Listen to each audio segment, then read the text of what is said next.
welcome to the Art of Being Human. On the last segment, I started talking about bonding. I said I was going to talk about bonding with people. How do you get close to people? To bond means that you have a closeness with somebody.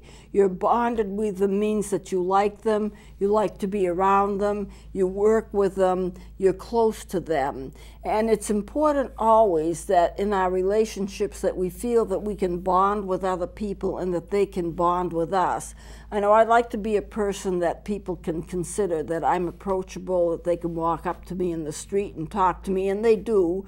And I like to be a kind of person that people would feel that they can always come to if they need to, and I think that they do. So I want to start off by talking about two situations that I saw. I saw it in a store in the local area within the last 2 to 3 weeks. In one situation, I was waiting at a checkout line trying to pay for something in a store, and there was a boy. I would say he's about 13 years old. I'm not that great at guessing ages, but he was a very young teenager, and I'm assuming his mother. And he was all excited. He had his new smartphone, and he was trying to show his mother what his smartphone could do. Well, look at this, and I can do this, and I can do that, and he's explaining it to her. And she just totally blew him off. Ah, don't bother with that. Who cares about that? You know, just don't do that around me. I could care less about that. And I was really disgusted. I was getting angry because how can anybody bond with anybody else if they don't show any interest in what they're doing? How can a child bond with his parent if the parent is constantly saying, that's not important, who cares about that? That's stupid, stay away from that. And we find that children who have problems, oftentimes they do not feel the support of their parents. We know that children cannot grow normally unless they're in a situation where they feel supported. Well, this young boy, he was getting a little frustrated, but he didn't act out of turn. He'd say, well, look at this one, see what this is. Oh, who cares about that? You know, and I wanted to get up to the mother and say, look, you may not care about it, but I care about this. Show me, what can this phone do? You know, I was just wanting to jump into her shoes and be the mother for a while. Because think of the closeness that they could have with each other if, even for a few minutes, she showed an interest in what he did. You know, why do children perform for their parents? Why do they take music lessons? Why do they do dance recitals? They want to please their parents. They need their parents' support. Their parents need to be with them. And so when I was a professor, a psychology professor in Tennessee, I had interns that worked for me, and I could always keep them busy. There was always work to be done. But I insisted, if they were married and if they had children at home, if the child was in a game, if the child was in a concert, if they were in some kind of recital, don't work for me. Take that time off and be with your child and support your child. That is what you should be doing. Therefore, the child knows that they're pleasing you. You know, why do kids get in trouble? A lot of times it's because they want attention and they're not getting positive attention at home. So the only way to get attention is to do something that's so bad that the parents have to pay attention to them. And a lot of times it's negative attention. They're going to be punished for what they have done wrong, and the parents are embarrassed. But the child has such a deep need for affection and such a deep need for love. If the parent would only spend time with them, they wouldn't have to do anything that was bad to get that attention and love. It would be a given. So I told my interns, and I did it repeatedly, and they would say, can I take this time off? My child is in a concert. Well, of course you can. I mean, just let me know when you need to be off. I will give you the time off because you need to be there to support your child. So this poor 13-year-old boy, and I can't be absolutely sure what his age was, but this poor boy is trying desperately to get his mother's attention. I can do this, I can do that. And she just totally is not responding to him in any kind of a positive way. So what's he going to do with that? She's going to internalize it. Now, I don't know if this is her regular pattern of dealing with him. Maybe it was just an unusual situation and she did it that once, but normally maybe she was supportive. So I don't want to judge her, but in that situation, she fell far from where she should be. But what he was going to do, or any child who feels like they're being rejected, they feel like they're being blown off, they're going to become sullen, they're going to be angry, they're going to turn that anger into themselves. They're going to be depressed because of it. They might even at some point decide, I'm going to pay her back. I'm going to do this. If she doesn't like me the way I am, I'm going to force her to pay attention to me in another way. And that way is always, you know, going to be negative. Some children will try to do better and better and better and better to please their parents, who they feel they cannot please, but they're going to try, and they keep working at it and working at it. But the problem with that is they always feel defeated because they never feel accepted. So no matter how hard they try, they don't feel they're getting the attention that they need. And so they just keep at it more and more and get more frustrated. Then they internalize that. And they're going to say, look how stupid I am. I can't even do anything right. My parents don't love me. My mother doesn't think I can do anything right. And it's going to affect their personal development. It's going to affect their personality. So you must, as a parent, pay attention to your child. Give that child your love and devotion. Encourage them. Don't do anything that will hurt them. Now, it doesn't mean that they're going to be perfect. It doesn't mean that you can always say that was a perfect performance, that was a perfect game. But you certainly can encourage them. You tried your best, and that's what's important. You did well. Your team didn't make it, but that's okay. That's not the end of the world. There are always more games. You know, I was at a basketball game. My niece was playing. And off to the side in the bleachers was a child who had evidently thought that she had lost the game for her team.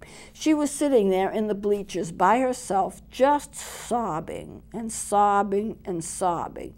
Now, it wouldn't have been right for me to go over to her, although I wanted to, because she wouldn't know who I am.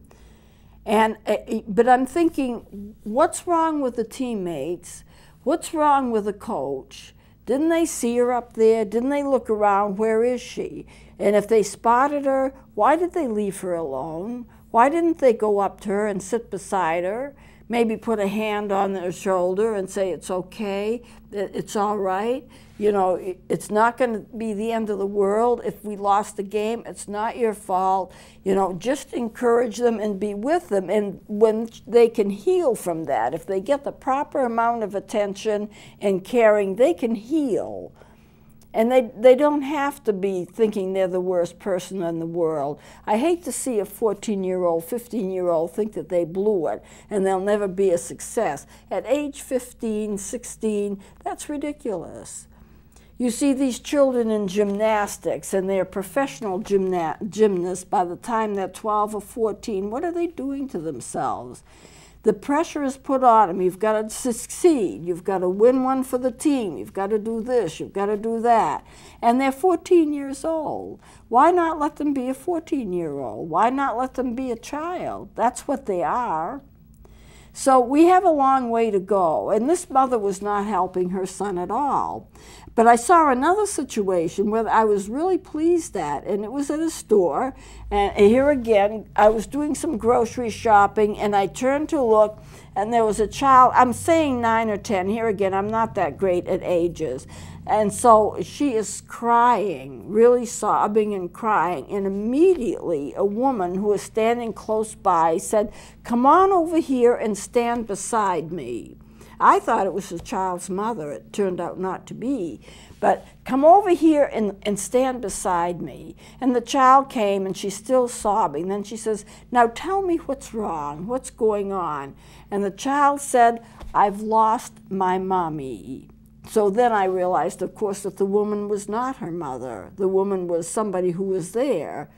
And what she said to the child was significant. She says, "You stay right beside me. We will find your mommy." Now, I considered that to be a really interesting and extremely good interchange that that woman had with that child. She hit it right on.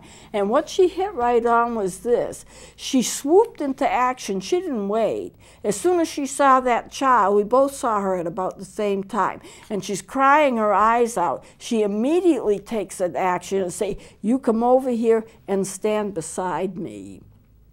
And the child obeyed and stood beside her. Then she says, what's wrong? Tell me what's wrong. And the child says, I have lost my mommy. And what she does at that point is significant. She uses the same language as the child uses. She doesn't say, let's see if we can find your mother. She doesn't use the term mother.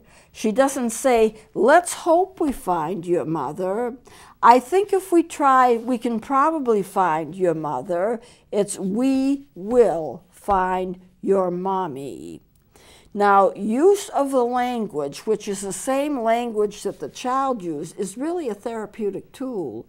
Any therapist will try to use the same language as their client is using, because what it helps the client to feel that they're understood. It helps the client to feel that he really or she really understands me. If they use the same language as the child is using, there is a bonding there. Because the child's not jumping from mommy to mother, it's mommy to mommy. And when the woman insists, you stay beside me, there's a bonding there. You stay beside me means you're not going to be alone. You come here, you stand beside me. You are not alone because I'm going to be beside you. You know, then together, here again the bonding. You're not alone. We're going to be together. Together we will, not we might, we hope to. Together we will find that positive, we know we're going to do it. And of course, you know, the mother wasn't going to leave without her, but she didn't realize that. You have to understand about children. They have trouble knowing the difference between what's reality and what's not reality. Even children up to 10 and 11 years old have trouble with it, and it's just because of the fact that the brains have not developed enough to quite understand it. So when you say, I might find your mother, the child would say, well, maybe she can't. But when she says, I will find your mother, then the child will think, yeah, we'll find the mother. She's going to parallel in her emotions what the woman said. So the woman, I don't know if she had any psychotherapeutic training, but she hit it right on. And maybe it's just a woman's instinct as to how to protect a child. I don't know, but that's what she did. She says, we will find your mommy. So everything that she did was perfect, and then they went off together, and I just finished my shopping. So what's the difference between the first interchange with the 13-year-old boy and the 9-year-old girl, if that was her age, with this woman? This woman became her mother. We will do this. Don't worry, we're together, we'll be together, we will find her, and she's your mommy that we're finding. Same language, same structure, a positive attitude, you do this, we'll be fine, and she just took care of the whole situation. With the boy, it's, don't bother me with this stuff. I don't care about your phone. Now, no one can bond with a person that's not interested in them. No one can feel good about having a relationship with somebody that doesn't care. It doesn't make any sense when you stop to think of it. I have a child, and I want this child to feel close to me, and I want to feel close to that child. What am I going to do? I'm going to spend time with the child. I'm going to encourage the child. When he does a good job, I'm going to say so. If he doesn't do a good job, then I'm going to encourage him. I'm not going to, you know, blast him and say, that was bad, you made a horrible mistake. I'm not going to do anything like that. You did your best. We'll do better next time. Don't worry about it. People grow, people change, and that's the way it is. You have to have a bonding of people. When we talk about relationships, and we talk about having good relationships, you will have good relationships if you can bond with the person that you are with. If you can't bond with them, then you can't have a relationship with them. And I mentioned last time about egocentric people. Egocentric people, those who have personality disorders, do not allow anyone to bond with them. They're afraid of being close to people. So they put on this front. It's my way or the highway. You have to do things my way, and if you don't, you're going to be in trouble. I'm the one who's the enforcer here. I'm the one that's powerful here. You don't amount to anything except as my appendage. You do what I say. And I've seen marriages like that, and they stink. They really do. There's no equal interchange. There's no way that a person relates to another person as an equal. You see a good marriage and you'll see people relating to each other as equals. I want to know what you want to do. You may want to know what I want to do, but it's not me that's the important one here. It's both of us. And the Bible says, be submissive one to another. It doesn't say one person has it all and the other just meekly supports them or meekly follows them. That's not what a marriage is like. That's not what any human relationship is like. There's give and this take. You'd like to do this, I'd like to do this. Well, let's do this week and let's do that next week. I used to, when I was babysitting children, do the same thing. You know, if I was babysitting children and they wanted to do different things, well, let's try this for a half an hour, let's try this for a half an hour. We get it all in. People need to express themselves. People need to be free to talk about what they need to talk about. They shouldn't have to hold in because they might be offensive to another person. If you're having a relationship with somebody else, you don't have to hold your feelings in because somebody else might be upset. What kind of a relationship is it when you can't say what you feel? Now, I remember I used to babysit my twin. I have a twin sister. She had 6 children. And when she was working and I was a college student, I would go over and I would babysit. But they all came home from school, all 6 of them, and they all were burdened with everything that happened during the day, and they all had to get it out of their system. So I started doing this. I made hot chocolate or some kind of a drink for them, and crackers and cookies around, and I had it all ready by the time they came into school, from school. And they used to say, you know, you kids have been in school all day, you need to take a break. You know, don't do your homework now, take a break. And have some lunch. And they'd start eating and talking, and I'd ask one question. What did you do in school today? What happened in school today? Suddenly, it's mayhem. Everybody's talking about everything that happened. No one's paying attention to anybody else, but they're getting it out of their system. I never stop them. I never say it's your turn, you know, one person at a time. None of that stuff. Just what happened in school today, and they all start talking at once. And I listen to a little person of what one person says, and I say something just in response to it. Then I listen to what somebody else says, and I say something in response to it. And I go around and I make comments to each one. I don't catch half of what they're saying, but they don't know that. They think I hear every single word they say because I'm talking to them a little bit, not much, at the same time they're expressing themselves. I give them about 10 minutes and suddenly things slow down. They've said everything they want to say. They've got it all out of their system. And when they have it all out of their system, then they say, you know, I say, well, if you want to, you can leave and do whatever you need to do. They get up, they do their work, they're fine, and they've had all of that tension in their system is out of their system. And you see, what you have to do in terms of relationships, you give somebody, a child or an adult, a way to get their tensions out of their system, express it, and then it's done, you know. They don't have to hold it in. If they don't have to hold it in, then they're not going to develop psychophysiological illnesses. You know, they're not going to develop tension headaches and migraines and all of that because they didn't have a chance to say anything. They had to hold everything in. No relationship is going to be a good relationship unless you have a chance to share with one another what's on your heart and be respected for it and being supported in it in a very non-judgmental way. If some child is saying to you, I believe this, or this happened and I don't like it, you're not going to respond by saying, well, that's a stupid way to feel.